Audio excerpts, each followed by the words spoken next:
লোকে কি ভাববে? এই রোগ থেকে বাঁচতে না পারলে জীবন শেষ। জানুন ওষুধ কি? পৃথিবীর সবচেয়ে বড় জেলখানার নাম জানেন?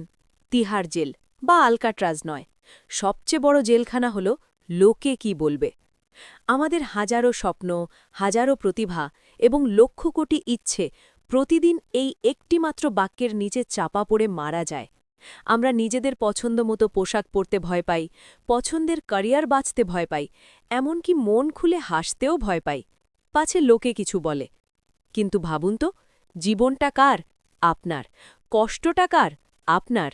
অথচ জীবনের রিমোট কন্ট্রোলটা আপনি তুলে দিয়েছেন পাড়া প্রতিবেশী আর আত্মীয়দের হাতে। এই রোগ যদি এখনই সারাতে না পারেন, তবে শেষ বয়সে আপনার ঝুলিতে শুধু আফসুস ছাড়া আর কিচ্ছু থাকবে না। এই রোগের ৩টি কার্যকরী ওষুধ, the cure. ১. Bill payment theory. যখনই মনে হবে লোকে কি বলবে, নিজেকে একটি প্রশ্ন করুন।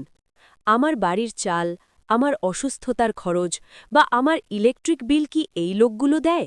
যদি উত্তর না হয়, তবে তাদের কথায় আপনার কিছু যায় আসা উচিত নয়। যে আপনার ভরণপোষণ করে না, তার মতামত আপনার জীবনে মূল্যহীন। ২.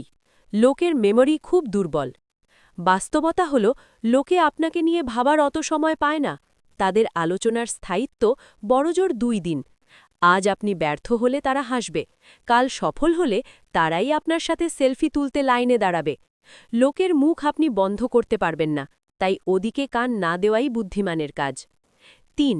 সমালোচকরা দর্শকের আসনে থাকে। খেয়াল করে দেখবেন, যারা মাঠে খেলে, খেলোয়াড়, তারা কখনো গ্যালারির দর্শকদের কথায় কান দেয় না।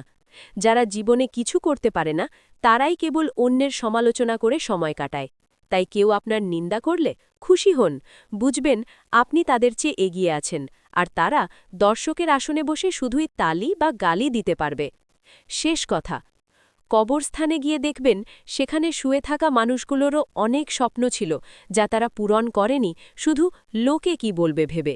আজ তারা নেই, আর সেই লোকগুলোও নেই। তাই সমাজকে নয়, নিজের মনকে খুশি করুন, কারণ দিন শেষে আয়নার সামনে আপনাকে একাই দাঁড়াতে হবে, সমাজকে নিয়ে নয়। আজ থেকে স্লোগান হোক, কুছ তো লোক কহেঙ্গে, লোগো কা কাম হে কেহনা। আমি চলব আমার পথে।